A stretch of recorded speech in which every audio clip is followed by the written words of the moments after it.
నమస్తే, welcome to burning issue.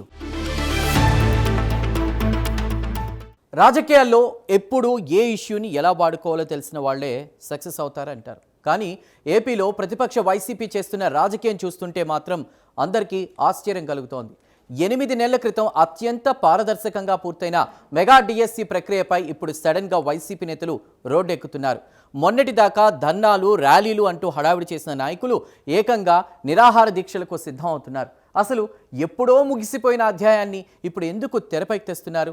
దాదాపు 3,12,000 మంది పరీక్ష రాస్తే అందులో 15,000 మంది ఎంపికయ్యారు.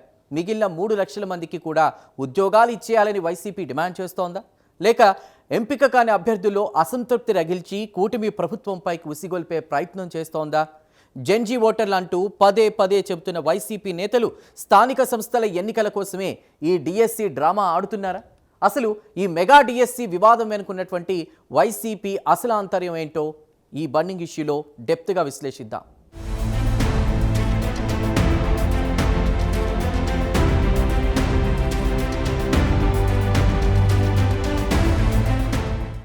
ఆంధ్రప్రదేశ్లో కూటమి ప్రభుత్వం అధికారంలోకి రాగానే నిరుద్యోగులకిచ్చిన మాట ప్రకారం మెగా డిఎస్సిని అత్యంత ప్రతిష్టాత్మకంగా నిర్వహించింది. ఎక్కడెలాంటి ఆరోపణలకు తావు లేకుండా పక్కా ప్రణాళికతో పరీక్షలు నిర్వహించి అర్హులైన వారికి పోస్టింగ్లు కూడా ఇచ్చేసింది. ఈ ప్రక్రియ మొత్తం పూర్తయి దాదాపు 8 నెలలు గడిచిపోయింది. ఎంపికైన ఉపాధ్యాయులు పాఠశాలల్లో విధుల్లో కూడా చేరిపోయారు. అంతా సవ్యంగా సాగిపోతున్న తరుణంలో ప్రతిపక్ష వైసీపీ సడన్గా ఈ అంశాన్ని భుజానకెత్తుకుంది. డిఎస్సి ఎంపికలో అక్రమాలు జరగాయంటూ ఎలాంటి ఆధారాలు లేకుండా ఆరోపణలు గుప్పిస్తోంది. మొదట చిన్నపాటి ప్రకటనలతో మొదలైన రచ్చ క్రమంగా ధర్నాలు, ర్యాలీల స్థాయికి చేరింది. ఆఖరికి రాష్ట్ర వ్యాప్తంగా నిరాహార దీక్షలు కూడా చేసి నానా హంగామా సృష్టించారు. ఎప్పుడూ ముగిసిపోయిన ఒక పారదర్శకమైన నియామక ప్రక్రియపై ఇప్పుడు ఇంతలా గగ్గోలు పెట్టడం వెనక ఖచ్చితంగా ఒక బలమైన రాజకీయ వ్యూహం దాగుందన్నది విశ్లేషకుల మాట. ప్రభుత్వంపై బురద చల్లడానికి వేరే ఏ అంశం దొరక్కపోవడంతోనే విద్యావంతులతో ముడిపడి ఉన్న ఈ డిఎస్సి అంశాన్ని వైసీపీ కావాలని సాగిస్తోందన్న విమర్శలు బలంగా వినిపిస్తున్నాయి.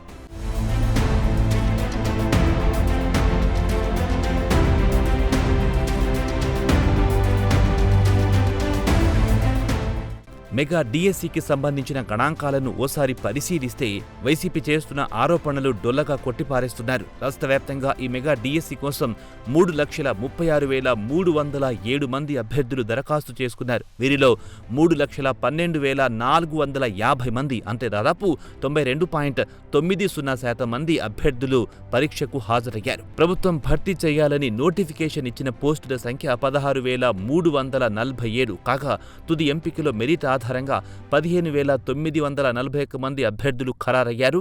ఏ పోటీ పరీక్షలోనైనా ఉన్న పోస్టులను బట్టి అత్యుత్తమ ప్రతిభ కనపరిచిన వారికి ఉద్యోగాలొస్తాయి. ఇది అందరికీ తెలిసిన సత్యం.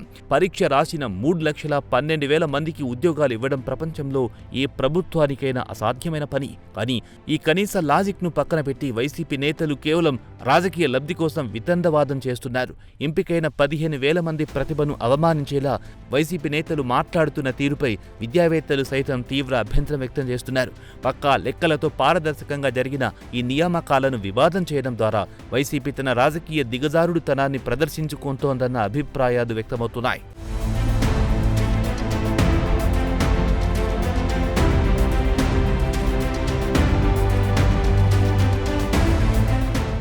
వైసీపీ వ్యూహం చాలా స్పష్టంగా కనిపిస్తోంది.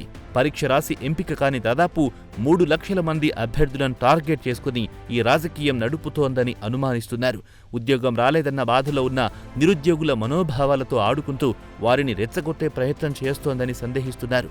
ఎంపిక ప్రక్రియలో ఏదో అన్యాయం జరిగిపోయిందని పదే చెప్పడం ద్వారా ఆ 3 లక్షల మందిలో ప్రభుత్వం పట్ల తీవ్ర వ్యతిరేకతను పెంచాలన్నదే వైసీపీ అసలు ఉద్దేశం. నిరుద్యోగుల ఆవేదనను తమ రాజకీయ పునర్జీవానికి వాడుకోవాలని చూస్తోంది. వైసీపీ ఆడుతున్న ఈ మైండ్ గేమ్ను నిరుద్యోగులు కూడా గమనిస్తున్నారు. తమకు ఉద్యోగం రాకపోవడానికి కారణం పోస్టుల సంఖ్య పరిమితంగా ఉండడం, పోటీ ఎక్కువగా ఉండడమే తప్ప ప్రభుత్వ వైఫల్యం కాదని మెజార్టీ అభ్యర్థుల భావనగా ఉంది. అయినా సరే వైసీపీ మాత్రం పదే ఈ అంశాన్ని ప్రస్తావిస్తూ అభ్యర్థుల్లో లేనిపోని అనుమానాల బీజాలు నాటేందుకు శతవిధాలుగా ప్రయత్నిస్తోంది. ఈ క్రమంలో వారు చేస్తున్న ఆరోపణలకు కనీసం ఆధారాలు చూపించకపోవడం వారి రాజకీయ దివాళకోరుతనానికి నిదర్శనంగా కూటమి నేతలు ఫైర్ అవుతున్నారు.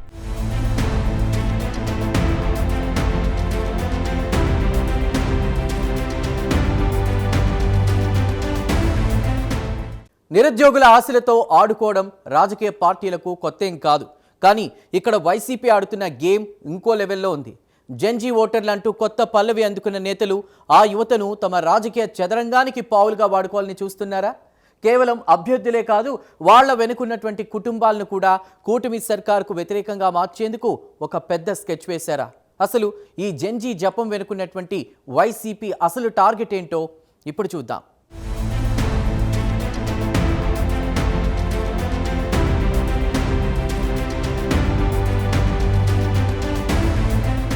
ఇటీవల కాలంలో వైసీపీ నేతల నోట జెన్జీ అనే పదం పదే పదే వినిపిస్తోంది. రాబోయే ఎన్నికల్లో ఈ జెన్జీ ఓటర్లే కీలకమని భావిస్తున్న వైసీపీ అధిష్టానం వారిని ఆకట్టుకునేందుకు నానా తంటాలు పడుతోంది. ఇందులో భాగంగానే డిఎస్సి అంశాన్ని ఓ ఆయుధంగా వాడుకుంటోందన్నది నిజం. పరీక్షకు హాజరై ఎంపిక కాని దాదాపు 3 లక్షల మంది యువతను ఈ జెన్జీ కేటగిరీ కింద లెక్కలేసుకుని వారిని ప్రభుత్వానికి వ్యతిరేకంగా గళమెత్తేలా ప్రోత్సహిస్తోందని డౌట్. సోషల్ మీడియా వేదికగా తప్పుడు ప్రచారాలు చేస్తూ యువత మెదల్లో విషయం నింపే ప్రయత్నం చేస్తోందని సందేహిస్తున్నారు కూటమి నేతలు. ఉద్యోగాలు రాని యువత సహజంగానే కొంత అసహనంతో ఉంటారు. ఆ అసహనాన్ని ప్రభుత్వ వ్యతిరేకతగా మార్చడమే వైసీపీ ప్రధాన లక్ష్యంగా కనిపిస్తోంది. నేటి యువత చాలా తెలివైన వారని, ఎవరు తమ భవిష్యత్ కోసం పనిచేస్తున్నారు, ఎవరు తమను రాజకీయంగా వాడుకుంటున్నారు అనేది వారు స్పష్టంగా విశ్లేషించుకోగలరని చెబుతున్నారు.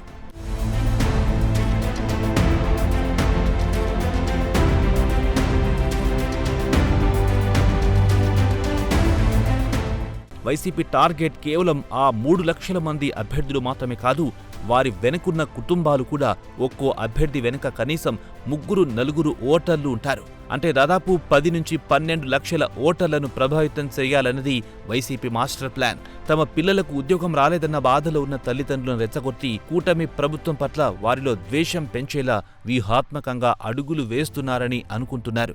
గ్రామాల్లో తిరుగుతూ డిఎస్సిలో అన్యాయం జరిగిందంటూ తప్పుడు ప్రచారం చేస్తున్నారని మండిపడుతున్నారు కూటమి నేతలు. ఒక అబద్ధాన్ని పదే పదే చెబితే అదే నిజమవుతుందన్న గోబెల్స్ సిద్ధాంతాన్ని వైసీపీ ఇక్కడ పక్కాగా అమలు చేస్తోందని సందేహిస్తున్నారు. అభ్యర్థులు వారి కుటుంబాలను కూటమి సర్కారుకు బద్ధ శత్రువులుగా మలిచేందుకు గ్రామస్థాయి నుంచి రాష్ట్ర స్థాయి వరకు ఓ నెట్వర్క్లా పనిచేస్తున్నారు వైసీపీ నేతలు. ప్రభుత్వం కూడా ఈ తప్పుడు ప్రచారాన్ని ఎప్పటికప్పుడు తిప్పికొడుతూ వాస్తవాలను ప్రజల ముందు ఉంచుతోంది. పారదర్శకతకు పెద్దపీట వేస్తూ జరిగిన ఈ నియామకాల్లో ఎలాంటి అవకతవకలు జరగలేదనే ఆధారాలతో సహా వివరిస్తోంది.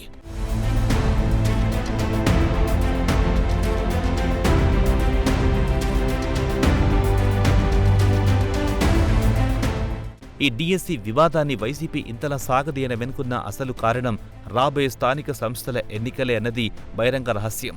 అసెంబ్లీ ఎన్నికల్లో ఘోర పరాజయం పాలైన వైసీపీకి ఇప్పుడు స్థానిక సంస్థల ఎన్నికలు ఒక జీవన్మరణ సమస్యగా మారాయి. గ్రామాల్లో తమ ఉనికిని చాటుకోవాలంటే ఏదో ఒక బలమైన అంశం కావాలి.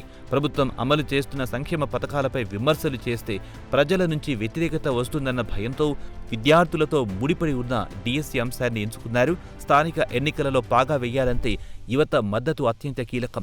డిఎస్సి రాసి క్వాలిఫై కాని అభ్యర్థులను తమ వైపు తిప్పుకొని వారి ద్వారా గ్రామాల్లో కూటమి ప్రభుత్వానికి వ్యతిరేకంగా ప్రచారం చేయించాలన్నది వైసీపీ మాస్టర్ ప్లాన్. పరీక్షలతో ముడిపడిన అంశం కావడంతో ఇందులో యువత త్వరగా కనెక్ట్ అవుతారని వైసీపీ భావిస్తోంది. పట్టు వదలకుండా ప్రభుత్వంపై ధ్వజమెత్తుతూ స్థానిక పోరుకు గ్రౌండ్ ప్రిపేర్ చేసుకుంటోంది.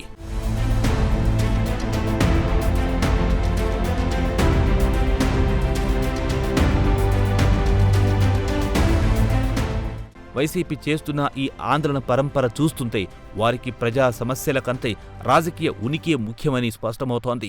మొదట ప్రెస్ మీట్లు పెట్టి ఆరోపణలు చేశారు. ఆ తర్వాత కలెక్టరేట్ల ముందు ధర్నాలు చేశారు. అటు తర్వాత ర్యాలీలు తీశారు. ఇవి పెద్దగా వర్కౌట్ కాకపోవడంతో ఏకంగా నిరాహార దీక్షలకు కూడా దిగుతున్నారు. ఒక అంశంపై ప్రజల్లో స్పందన లేనప్పుడు దాన్ని వదిలేయడం రాజకీయ సహజం. వైసీపీ మాత్రం డిఎస్సి అంశాన్ని వదిలిపెట్టడం లేదు. కూటమి ప్రభుత్వం ఇచ్చిన హామీలను ఒక్కొక్కటిగా అమలు చేసుకుంటూ ముందుకు వెళ్తుంటే వైసీపీకి ఏం చెయ్యాలో పాలుపోవడం లేదనే అభిప్రాయం కొందరిలో ఉంది. 8 నెలల క్రితం ముగిసిన డిఎస్సిని అస్త్రంగా చేసుకున్నారు.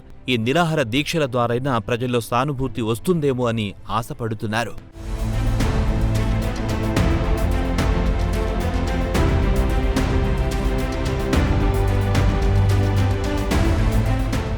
అధికారంలో ఉన్నప్పుడు నిరుద్యోగులను గాలి కొదిలేశారు అనేది ప్రత్యర్థుల ఆరోపణ.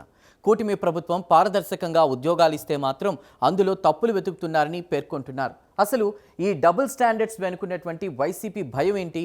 యువత వాళ్ళ మాటలు నమ్ముతున్నారా లేదా అన్నది కూడా ఇప్పుడు ఒకసారి విశ్లేషిద్దాం.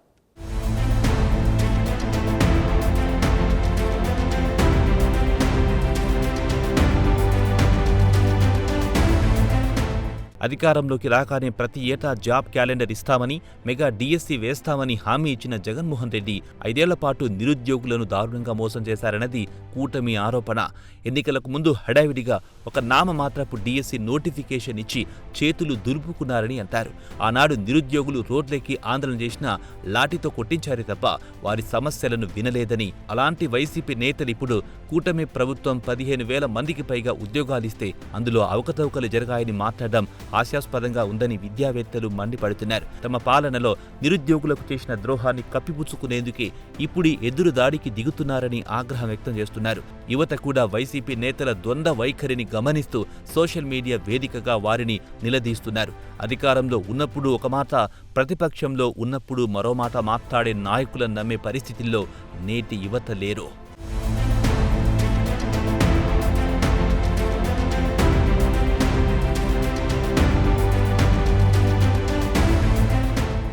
కూటమి ప్రభుత్వం విద్యాశాఖ మంత్రి నారా లోకేష్ నేతృత్వంలో ఈ మెగా డిఎస్సిని అత్యంత ప్రతిష్టాత్మకంగా తీసుకొని పూర్తి చేసింది. ఎక్కడ ఎలాంటి పైరవీలకు ఆస్కారం లేకుండా కేవలం మెరిట్ ఆధారంగానే పోస్టింగ్లు ఇచ్చారు. స్పోర్ట్స్ కోటా ఎంపికలో కూడా పక్కాగా నిబంధనలు పాటించారు. వైసీపీ నేతలు ఆరోపిస్తున్నట్లు స్పోర్ట్స్ కోటాలో అక్రమాలు జరిగాయని చెప్పడానికి కనీసం ఒక ఆధారం కూడా వారు కోర్టుకు సమర్పించలేకపోయారు. దీన్ని బట్టి వారు చేస్తున్న ఆరోపణల్లో ఎంత నిజముందో అర్థం చేసుకోవచ్చని చెబుతున్నారు. నారా లోకేష్ యువ నాయకుడిగా నిరుద్యోగుల సమస్యలను అర్థం చేసుకుని వారికిచ్చిన మాట నిలబెట్టుకున్నారని, ఈ వాస్తవాన్ని జీర్ణించుకోలేకి వైసీపీ నేతలు పదే పదే లోకేష్ను టార్గెట్ చేస్తూ విమర్శలు చేస్తున్నారని పేర్కొంటున్నారు. భవిష్యత్తులో లోకేష్ మరింత బలమైన నాయకుడిగా ఎదుగుతారన్న భయంతోనే ఆయన ఇమేజ్ను డ్యామేజ్ చేసేందుకు ఈ డిఎస్సి వివాదాన్ని వాడుకుంటున్నారన్న చర్చ రాజకీయ వర్గాల్లో జోరుగా సాగుతోంది.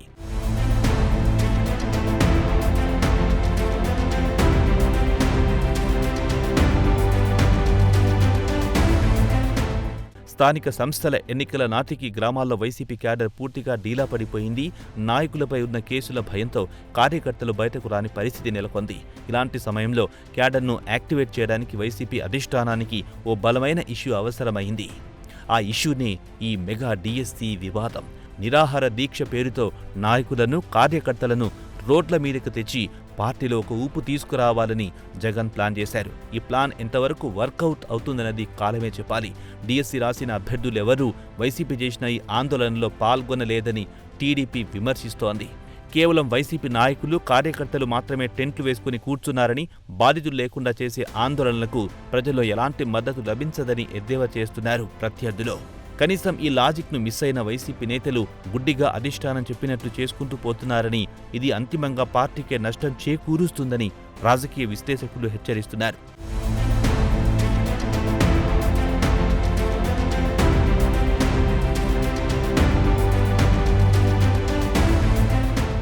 రాజకీయాల్లో విమర్శలు, ప్రతి విమర్శలు సహజం. ఈ వివాదాన్ని ఎంత లాగితే అంత తమకే నష్టం అన్న విషయం వైసీపీ నేతలకు అర్థం కావడం లేదన్నది ప్రత్యర్థుల మాట. అసలు ఈ డిఎస్సి రచ్చతో వైసీపీ సాధించాలనుకుంటున్న అంతిమ లక్ష్యం ఏంటో ఇప్పుడు చూద్దాం.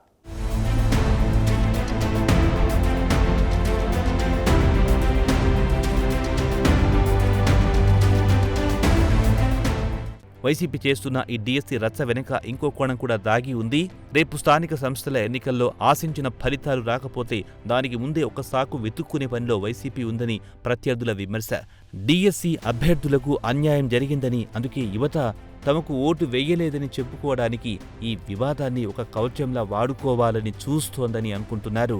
గతంలో కూడా ఎన్నికల ఫలితాలు తేడా కొట్టినప్పుడు ఈవీఎంలపై నెపం నెట్టే ప్రయత్నం చేశారని విమర్శిస్తున్నారు. ఇప్పుడు స్థానిక సంస్థల ఎన్నికల్లో కూడా అదే ఫార్ములాను అప్లై చేయాలని చూస్తున్నారు.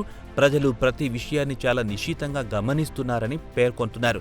ఎవరు తమ కోసం పనిచేస్తున్నారు, ఎవరు కేవలం రాజకీయాల కోసం ఆరాట పడుతున్నారు అనేది ప్రజలకు స్పష్టంగా తెలుసని, వైసీపీ ఆడుతున్న ఈ మైండ్ గేమ్కు స్థానిక ఎన్నికల్లో ప్రజలు గట్టి బుద్ధి చెబుతారని కూటమి నేతలు ధీమా వ్యక్తం చేస్తున్నారు.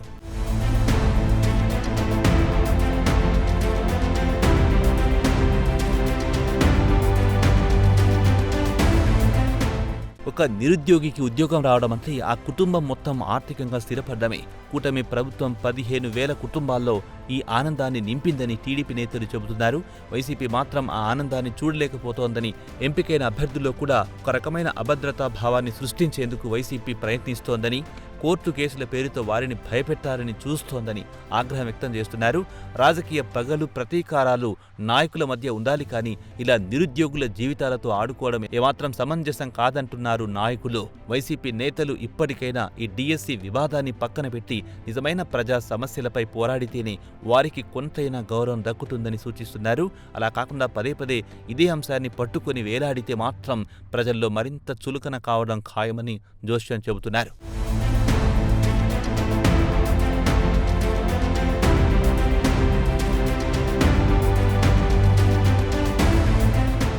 రాష్ట్రంలో కూటమి ప్రభుత్వం ఏర్పడిన తర్వాత అభివృద్ధి, సంక్షేమం రెండు కళ్లుగా ముందుకు సాగుతుంది. పెట్టుబడులు వస్తున్నాయి, పరిశ్రమలు ఏర్పాటవుతున్నాయి, యువతకు ప్రైవేట్ రంగంలో కూడా భారీ ఉపాధి అవకాశాలు కల్పిస్తున్నాయి. ఈ పాజిటివ్ వాతావరణాన్ని చెడగొట్టాలన్నదే వైసీపీ ప్రధాన లక్ష్యం. రాష్ట్రంలో ఏదో అశాంతి నెలకొందని, నిరుద్యోగులు రోడ్ల మీద ఉన్నారని ఒక ఫేక్ నెరేటివ్ను క్రియేట్ చేయాలని చూస్తోందని విమర్శిస్తున్నారు. ప్రభుత్వం ఈ ప్రచారాన్ని సమర్థవంతంగా తిప్పికొడుతుందని అభిప్రాయపడుతున్నారు. ఎప్పటికప్పుడు వాస్తవాలు ప్రజల ముందుంచుతూ వైసీపీ కుట్రలను బట్టబయలు చేస్తోందని, యువత కూడా ప్రభుత్వానికి అండగా నిలుస్తూ వైసీపీ చేస్తున్న ఆందోళనలను బహిష్కరిస్తున్నారని, ఇది వైసీపీకి మింగుడుపడని పరిణామంగా వివరిస్తున్నారు.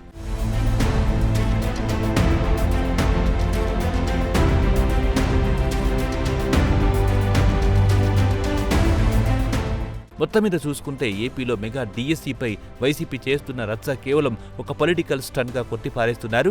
ఇందులో నిరుద్యోగుల పట్ల ప్రేమ లేదు, యువత భవిష్యత్తు పట్ల చిత్తశుద్ధి లేదు. కేవలం కూటమి ప్రభుత్వంపై బురద చల్లడం, స్థానిక సంస్థల ఎన్నికల్లో లబ్ధి పొందడం, ఈ రెండు లక్ష్యాలతోనే వైసీపీ ఈ డ్రామా ఆడుతోందని ఆగ్రహం వ్యక్తం చేస్తున్నారు. వైసీపీ ఎన్ని నిరాహార దీక్షలు చేసినా, ఎన్ని ధర్నాలు చేసినా ఈ వాస్తవాన్ని మర్చిపోలేరని, రాబోయే రోజుల్లో ఈ డిఎస్సి వివాదం వైసీపీకి బూమరాంగ్లా మారే అవకాశాలున్నాయంటున్నారు కూటమి నేతలు.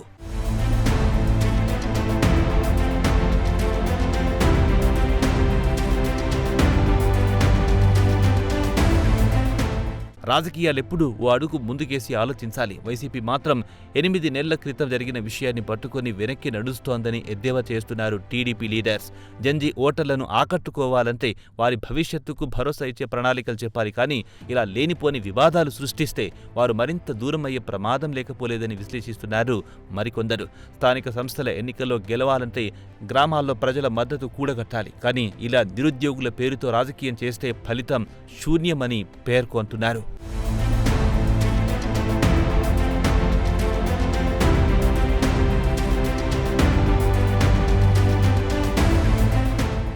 విన్నారుగా, ఇది మెగా డిఎస్సి వెనుకున్నటువంటి వైసీపీ ఆడుతున్న అసలు పొలిటికల్ గేమ్. నిరుద్యోగుల ఆవేదనను తమ ఓటు బ్యాంకుగా మార్చుకోవాలని చూస్తున్న ప్రతిపక్షం వ్యూహాలు ఎంతవరకు ఫలిస్తాయో చూడాలి. పారదర్శకతతో కూటమి సర్కార్ వేస్తున్న అడుగులను, వైసీపీ చేసిన ఈ నిరాహార దీక్షల డ్రామాలను ప్రజలు, ముఖ్యంగా యువత ఎలా రిసీవ్ చేసుకుంటారో రాబోయే స్థానిక పోరులో తేలిపోనుంది. ఇది ఇవాల్టి బర్నింగ్ ఇష్యూ.